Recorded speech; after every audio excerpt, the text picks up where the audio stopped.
ఇప్పుడు సుజనా చౌదరి గారి మీద గతంలో ఎవరైతే ఇప్పుడు ఎంపీగా వైఎస్ఆర్సీపీ కంటెస్ట్ చేస్తున్నటువంటి వ్యక్తి ఒకప్పుడు మీకు అత్యంత సన్నిహితుడు కేశినేని నాని. అలాంటి కేశినేని నాని ఇప్పుడు మీ మీద విమర్శలాస్త్రాలు సంధిస్తూ ఉన్నారు. ఏమంటారు? పాపం అతనికి వాళ్ళు రాసిస్తున్నారు, ఈయన చెప్తున్నానండి. అంతకుమించి కేశినేని నాని నా మీద సంధించడం కాదు, అతని పరిస్థితి అలా దిగజారిపోయింది. కాబట్టి దాని గురించి ఇంకా నేను అంటే ఆయన ఆ స్థాయిలో విమర్శల దాడి చేస్తుంటే మీరు మాట్లాడకపోతే ఎందుకు చౌదరి గారు మాట్లాడలేదు అనేటువంటి చర్చ వస్తుంది కదా. అంటే దాంట్లో ఏమన్నా అసలు సత్తా ఉంటే కదా. నేను రాజకీయాల్లో వచ్చినప్పటి నుంచి మట్టిగడ్డలు వేస్తానే ఉన్నారు మీ మీడియా వాళ్ళు అప్పుడప్పుడు. ఇప్పుడు కూడా సాక్షిలో పుంకానాలు పేజీలు. సాక్షి మీడియా అనరండి, అది ఒక కరపత్రం.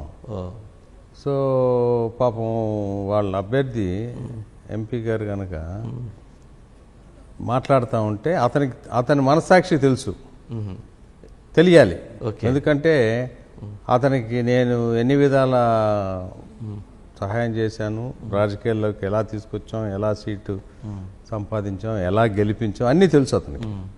కాబట్టి అతను ఒక దీన పరిస్థితుల్లో మాట్లాడుతున్నాడేమో అని నా ఉద్దేశం. అంతేగాని నా మీద ప్రత్యేకంగా అతనికి ఏమి వ్యతిరేకత ఉండడానికి అవకాశం. ఎందుకు ఏర్పడిందంటారు ఆయనకి అంత దీన పరిస్థితి?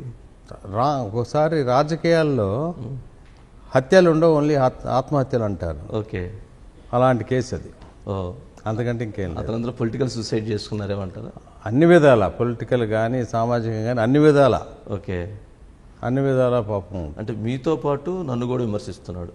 మహాన్యూస్ సుజనా చౌదరి గారిది వంశీ నా మీద ఇది రకమైన దాడి చేస్తున్నాడని విమర్శిస్తున్నాడు.